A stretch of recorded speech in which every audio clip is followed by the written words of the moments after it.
By the mid-1970s, the MiG-25 had achieved credible worldwide recognition. It had become a source of some concern to potential enemies of the Soviet Union. Foxbat was the code name NATO gave to the MiG-25 Interceptor. Foreign intelligence agencies were desperate for anything they could get on this new Soviet aircraft. Any information was gratefully received. The Cold War was actually a hotbed of espionage activities and minor political and military incidents. One famous episode during East-West confrontation happened in 1976. The MiG-25 found itself the focus of worldwide attention.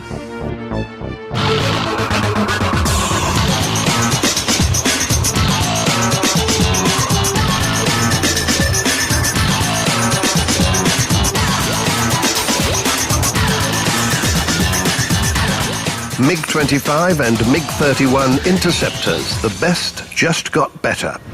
Part 2. On the 6th of September 1976, Senior Lieutenant Viktor Belyenko hijacked the top-secret fighter to Japan. He flew the MiG-25 from the Russian Far East Aerodrome at Chuguyevka to Hakodate Civil Airport in Japan. Along with the aircraft, the Japanese got access to the top-secret Soviet IFF codes, that's identification friend or foe, and other Soviet military secrets. At first we thought some sort of accident had happened to the MiG-25. It never occurred to us that it could have been hijacked. But we soon realized it was a case of treachery. To be honest, behavior like that from a Soviet citizen left a bad taste in the mouth. It was a nasty thing to do. It was very hard for me as a pilot to accept that one of my colleagues could do such an awful thing. I mean, he hijacked our Soviet Interceptor, the best in the world at the time. The Air Force had just begun to get hold of these aeroplanes. People were excited about this Interceptor that had been designed and developed and successfully tested and finally built. Our military pilots were just getting used to it. The guy was a jerk. He didn't care about his country. He was a man with no feelings for his people or for his motherland.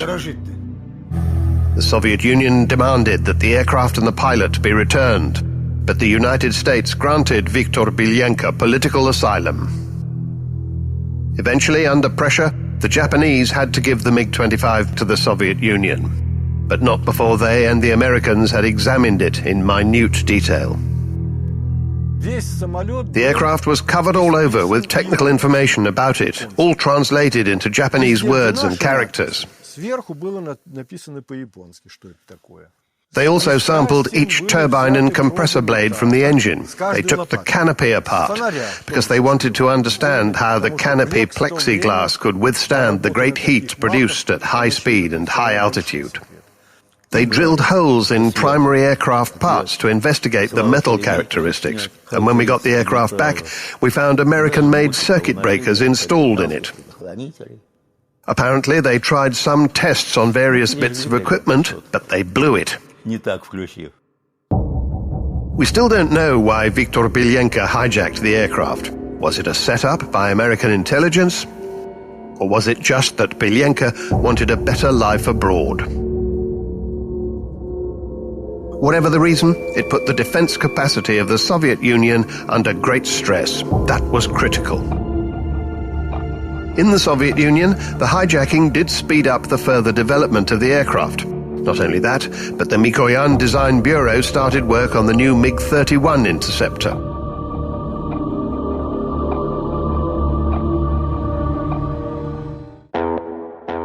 Simultaneously, MiG-25 modernization was proceeding apace. A new version was called MiG-25 PD, PD being the Russian abbreviation for Upgraded Interceptor.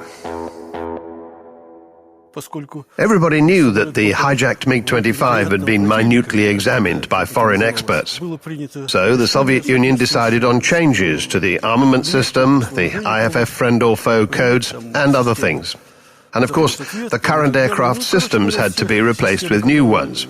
It wasn't easy, but what else could we do? First of all, they changed the aircraft detection system. The new Sapphire-25 airborne interception radar was installed. It could detect low-level airborne targets. That had become necessary with changing threats. It had previously been the case that bombers would fly as high as possible to avoid an enemy's air defense systems.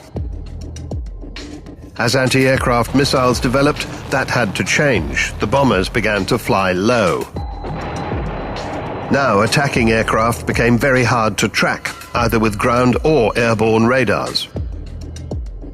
Earlier MiG-25s couldn't detect a target flying less than 500 meters above ground because of the ground reflection effect. The MiG-25 PD radar could detect a target flying at only 50 meters above the ground. The maximum target range also improved. The PD could hit a target flying as high as 30,000 meters. That was a 3,000-meter improvement on its predecessor's capability.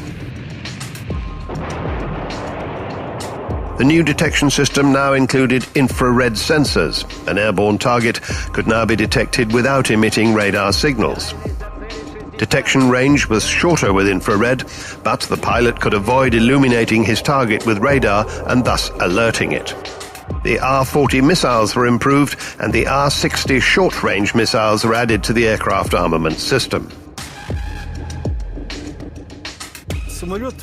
Actually, this upgrade was like a whole new life for the aircraft. It was a big improvement. All the armament was changed, new radars were installed, and the overall aircraft performance increased significantly. About 150 MiG-25 PDs were built, and in fact, all the previous MiG-25 interceptors were also upgraded. They were called MiG-25 PDS, the S meaning upgraded in service. There was another upgrade version, and that was called MiG-25BM. It was a specially developed anti-radar version. About 40 of them were built.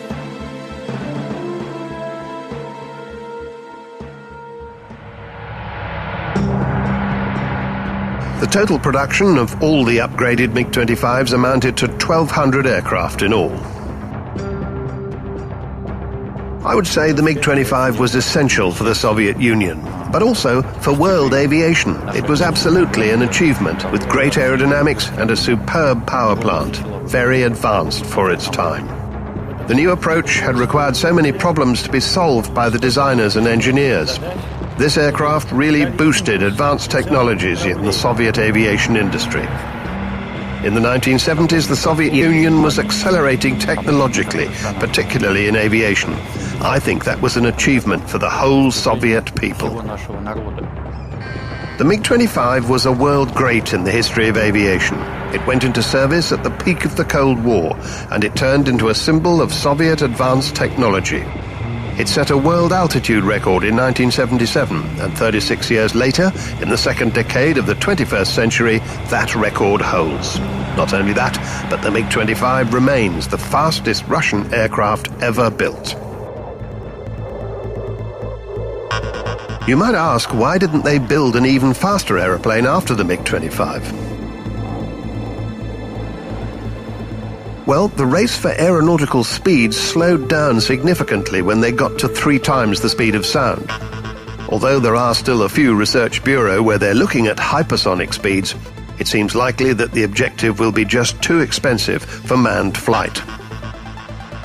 So the plan changed to concentrating on improving aircraft equipment and armament rather than continuing the competition for speed.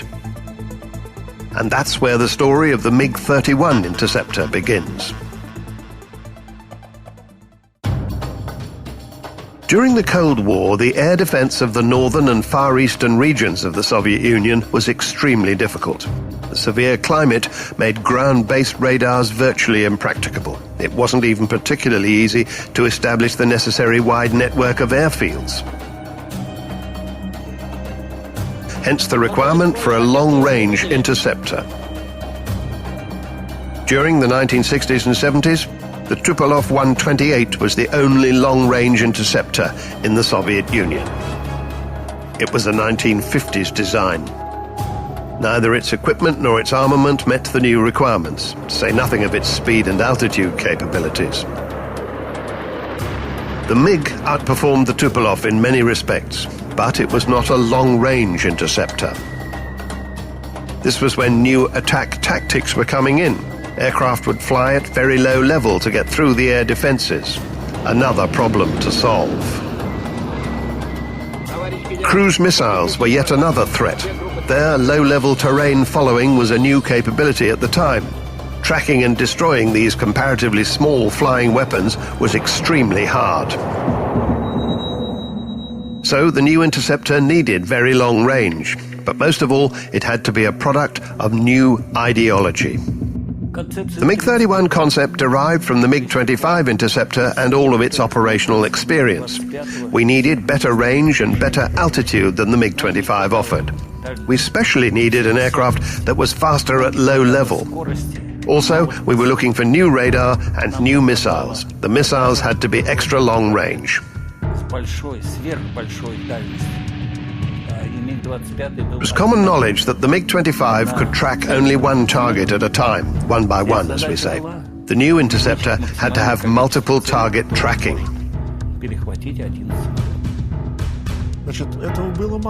But one aircraft standing against a whole horde of attacking aircraft or missiles would not be enough. The whole concept had to be changed. The new idea was to use interceptors in a group. Command and control and direction would be provided by special data transmission equipment. The designers started developing the MiG-31 in 1968. Gleb Lazino-Lazinskia was appointed chief designer. He was replaced after 8 years in 1976 by Konstantin Vasilchenko. The MiG-31 project was known in the factory as E155MP. That harked back to the MiG-25's factory code E155. In Russian, those letters MP stand for Multi-Role Interceptor.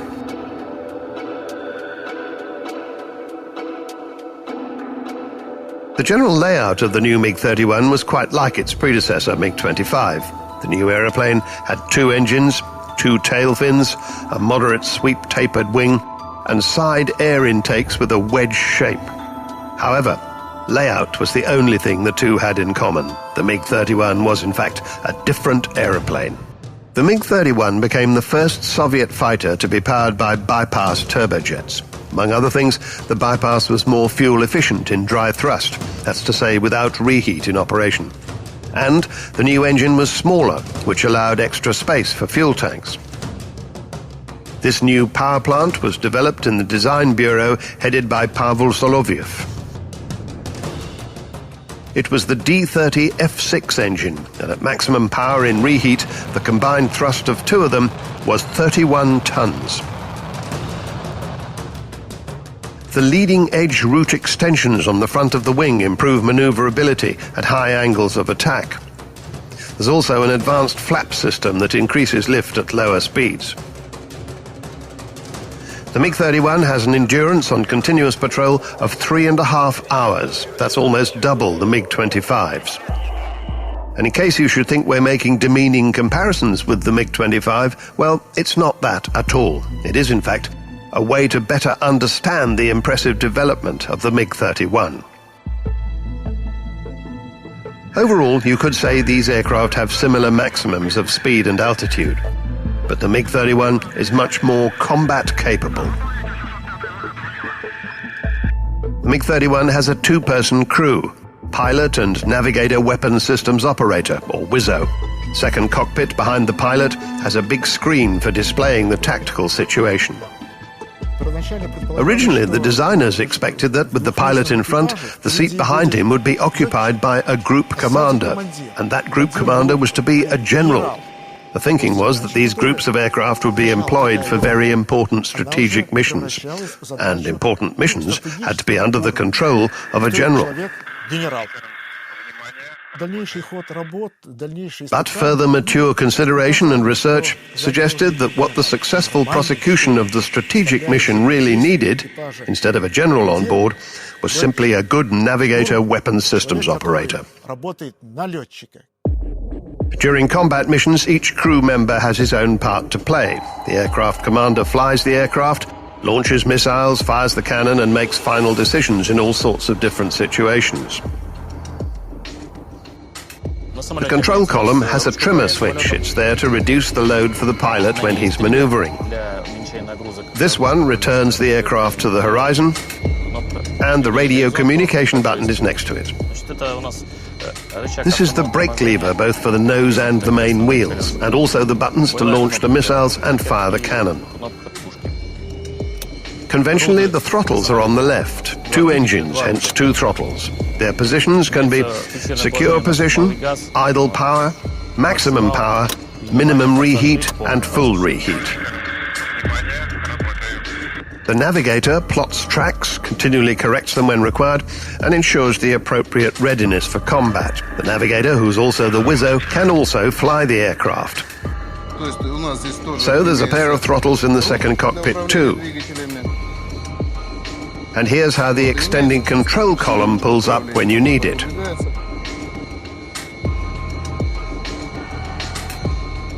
The weapons control system of the new fighter was called Zaslon, a barrier in Russian. The core of the system is the radar with a phased antenna array. This system was designed in the Tikhomirov Scientific Research Institute for Instrument Design.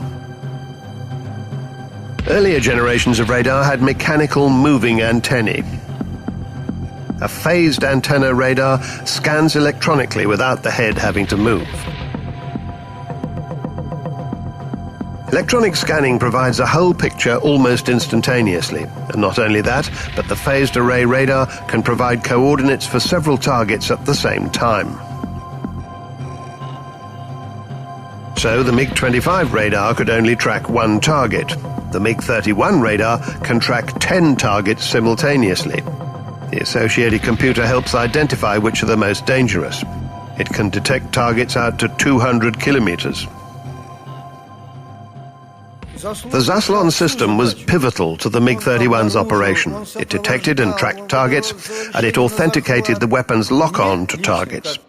As crew commander and pilot, all I had to do was put the marker on the targets in the display, and then choose a maneuver, left, up, right, down, fly this way, that way, anything really. So basically, I just aligned the marks on the display and pushed the button. And that was that. The MiG-31 is the first interceptor capable of attacking several targets at once, including cruise missiles flying at low level. 4 missiles can be launched in one attack against 4 different targets. I was on a training sortie. I knew there were 4 airborne targets somewhere up ahead, had to shoot at them. I'm just sitting there looking around, nothing much to do. I think to myself, well, there's that wizzo behind me. He's the guy who's supposed to find the targets. I'll just hang loose till then. So I say to him, how you doing, mate? How's the work going? He says, what work? I'm asleep. Asleep? You've got to be joking. So who's doing the work? He says, the Zaslon's doing it. It's in automatic. So I relax a bit. Soon the first target pops up on my display. I put the mark on it and launch a missile. A few seconds later, there's the second. Another missile. Bang! Both targets hit within seconds. Then the third and the fourth come up. In just 10 seconds, I've launched 4 missiles. 4 targets hit. The navigator says, okay, boss, mission complete. Targets destroyed. We're off home. The MiG-31 became the first fighter in the world with such a phased array radar. It remained ahead for quite a while because Western fighters didn't catch up till nearly 2 decades later. This fighter can also do its stuff in standalone mode, that's to say without help from ground radars. The encrypted data transmission system on the aircraft is said to be jam-proof. It allows several fighters to transmit the air situation to each other and to ground facilities as well. A group of 4 aircraft can scan an airborne area up to 900 kilometers wide. The Zaslon system in the lead aircraft interacts with the systems in the other aircraft. When a target is detected, it's the lead aircraft commander who makes the final decision. With multiple targets, he assigns targets to particular aircraft, including, of course, himself. In other words, the leading aircraft is responsible for target distribution. The MiG-31 can also be the leading aircraft for different fighter types. often, for instance, with a group of Su-27s. It also has an infrared search and track IRST system with a detection range of 40 kilometers. The MiG-31 first prototype was built in summer 1975, and flight testing began in the autumn. 16th of September 1975, the MiG-31 Interceptor made its maiden flight, carrying ID number 831. The test pilot for this momentous occasion was Alexander Fedotov.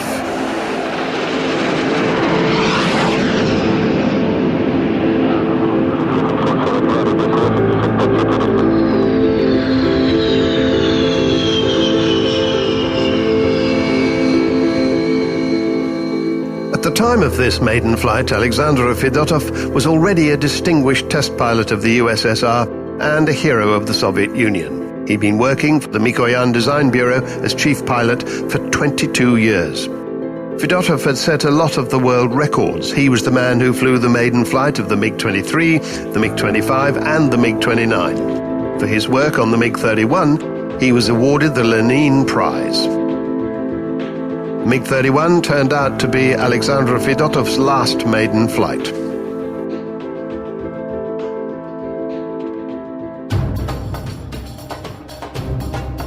On the 4th of April 1984, Fedotov and test navigator weapon systems operator Valery Zaitsev were flying the Interceptor.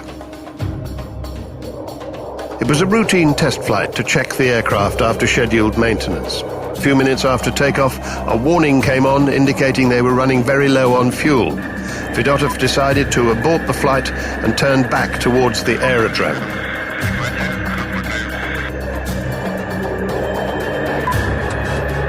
Flying back inbound, he asked air traffic control to look behind the aircraft to see if there was any trail of leaking fuel. There was none. All the while, the situation was getting worse. The warning system was now indicating that the fuel level was critically low. Fedotov made the decision to land as soon as possible. He started his descent and turned hard onto the runway heading.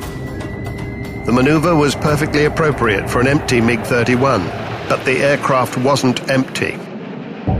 The system had been giving false warnings. The fuel tanks were almost full, and the aircraft was too heavy to sustain the turn.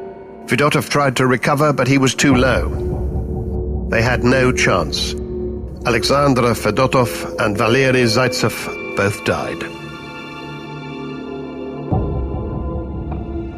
The warning system played a dirty trick on them. Had it been a failure of the transducer so that all the lights lit up at the same time, Fedotov would have realized that there wasn't a leak and the tanks weren't empty. But the warnings came on progressively, one by one, just as if the tanks were actually emptying. His speed and height on approach were a bit higher than you'd want for a normal landing, so he decided to make a hard turn to significantly reduce his speed. He thought that the aircraft had lost at least 10 tons of fuel, but it hadn't. It was too heavy, and it flicked. Such was the fate of the men. One moment they were alive, they could still speak, they were still thinking. But nothing could be done to save them. Even if they'd ejected from the aircraft, they would not have been high enough.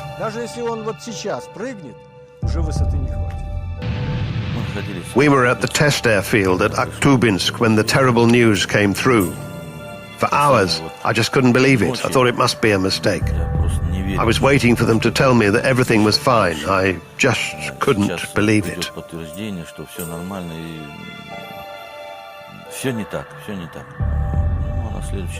Well, the next day we were ferrying 2 MiG-25s over there. As we turned on finals for the runway, I saw where Fedotov had crashed. It was only then that I finally realized he was really gone. You might say that the sky always takes the best men. With Fedotov, many people say that God took him away. God always takes the best.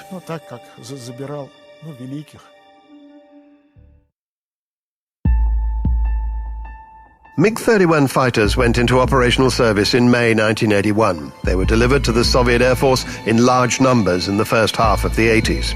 By the end of the decade, MiG-31s were based at more than 20 aerodromes across the vast territory of the Soviet Union.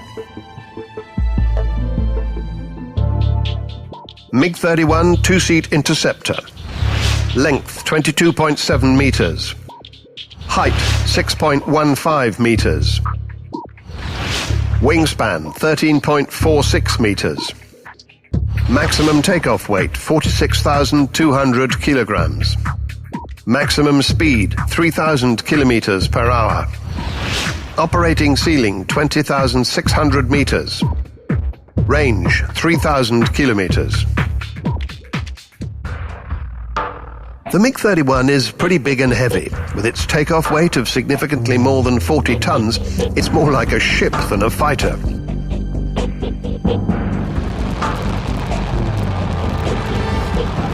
The MiG-31 replaced a number of older interceptor fighters with lesser combat capabilities. The crews had to get used to long-distance flights, which required them to be specially qualified. Also, these patrols were sometimes over the waters of the Arctic Ocean. That added extra stress for the crews. When you're flying the MiG-31, there's no time to relax. Constant vigilance is essential whenever you're on board, you know. It sometimes surprises pilots with plenty of experience in other types of aircraft when they fly the MiG-31 for the first time. I heard one of them say that when you take off in the MiG-31, you breathe in and you don't breathe out until you've landed. I came across it in 1992. I still remember my first flight. I'll never forget it. It engenders very strong emotions. Well, it's the aeroplane itself. It's a bit like a ship. Flying this aeroplane makes you very proud. It's a great feeling when you're in control of a fighter that weighs nearly 50 tons with all its armament. It's a splendid aeroplane. The MiG-31's weaponry includes 4 R-33 long-range missiles carried under the fuselage. The R-33 can hit high-speed targets up to 120 kilometers away. And those targets can be at heights of anything between 25 meters and 28,000 meters.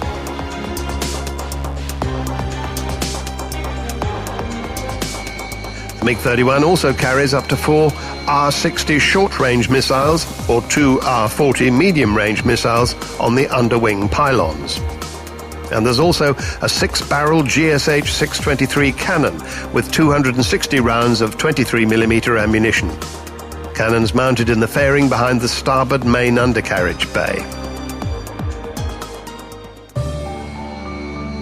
The NATO code name for the MiG-31 is Foxhound. Like any advanced military aircraft, Foxhound was kept secret from foreign intelligence investigations. But sometimes, even the best-kept secret eventually comes to light. In 1985, the KGB arrested a man who worked for one of the Soviet defense institutes called Adolf Tolkachov. It soon became clear that he had passed information on the MiG-29 and MiG-31 weapon systems to the West. So a decision was taken to modify the MiG-31, and in particular, its weapons systems. The new modifications included an upgraded radar and upgraded R-33 missiles. The new version of the fighter was called MiG-31B. It also sported a new in-flight refueling system that significantly increased its flight endurance and enlarged its interception zone. That was particularly important when the fighter was patrolling the northern borders of the country. On the 30th of July 1987, test pilot Roman Tuskayev and test navigator Wizzo Leonid Popov flew a fighter interceptor over the North Pole. It was a global first. The flight took 6.5 hours and they were refueled twice from air tankers. The MiG-25 had also been expected to get an air refueling system, but eventually the idea was turned down and they only ever got as far as flight tests. By the beginning of the 90s, about 500 MiG-31 interceptors had been produced in various versions, and a new aircraft, the MiG-31M, was about to go into production.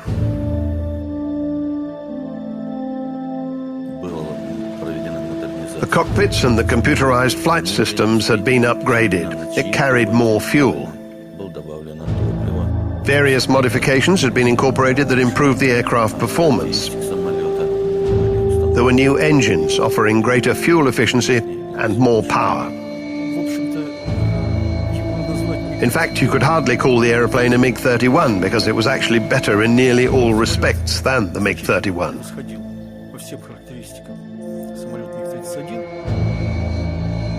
The Zaslon M weapons control system could track 24 targets and attack 6 of them simultaneously. There were 6 long-range missiles under the fuselage, up from 4. Target detection range and indeed the range of the missiles themselves were significantly better. But actually, those very long-range missile launches never happened. We didn't do them from our aircraft, and neither did our, shall we say, putative enemies launch them from theirs. As was often the case at that time in the 1990s, a prospective development program was halted. The aeroplane didn't satisfy all the official tests.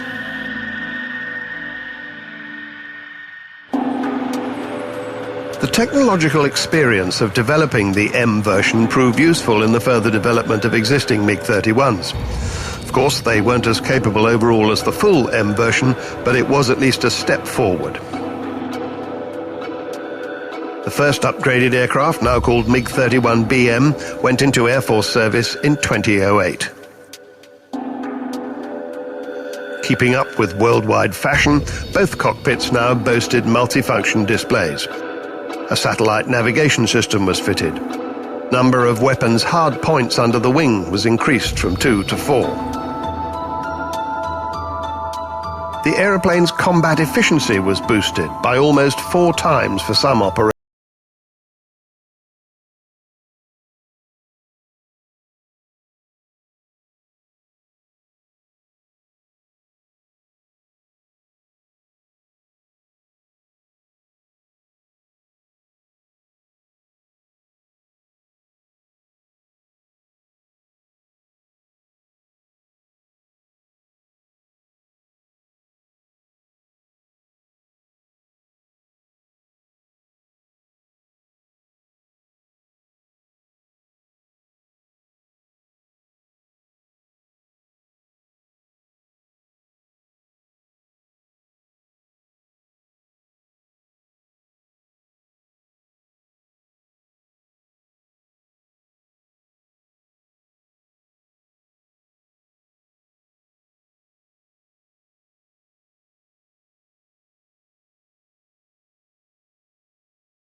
They usually take off in full reheat.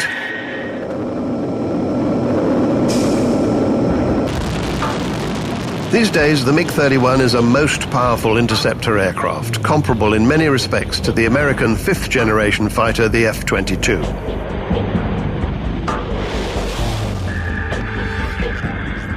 Today, the Americans recognize that if there is one aircraft to compare with the F-22, it is the MiG-31. First of all, it's got a more powerful radar. And secondly, its missiles have a bigger payload and better range than the missiles on the F-22. The MiG-31 is faster than the F-22. Its dynamic field of interception is greater. The MiG-31 is in fact the most versatile interceptor with the best abilities in target interception.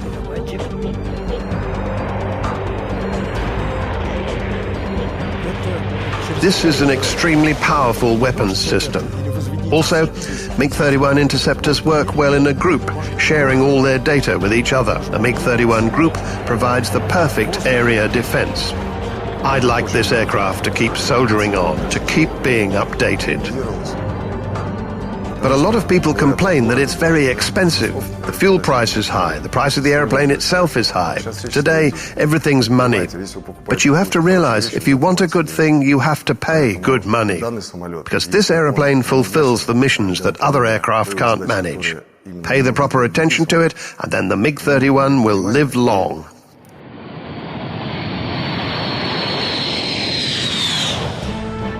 The MiG-25 and the MiG-31 were landmark aeroplanes in world aviation. Each of them was at the forefront of scientific and technological progress in its time. They were revolutionary in so many ways. Without any doubt, it was a breakthrough. When the MiG-25 was created, it was an extraordinary breakthrough. We achieved those speeds, those heights. It was a really powerful breakthrough. And from that base, we created the amazing MiG-31. Speed and everything else were kept the same, but we definitely improved the combat capabilities. This is an aircraft of the highest performance. All of this MiG-25 and MiG-31 family of aeroplanes have very high potential. It's a good, long-term platform for fulfilling different tasks. All of these new features of the MiG-31 have such great potential that it is too early to predict where it'll all end. The potential is nowhere near exhausted yet.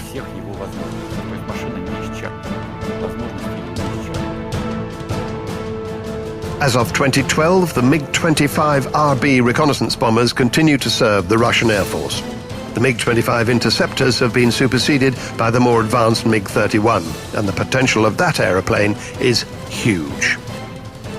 There is no doubt that this interceptor will be successfully protecting Russian air borders for many years to come.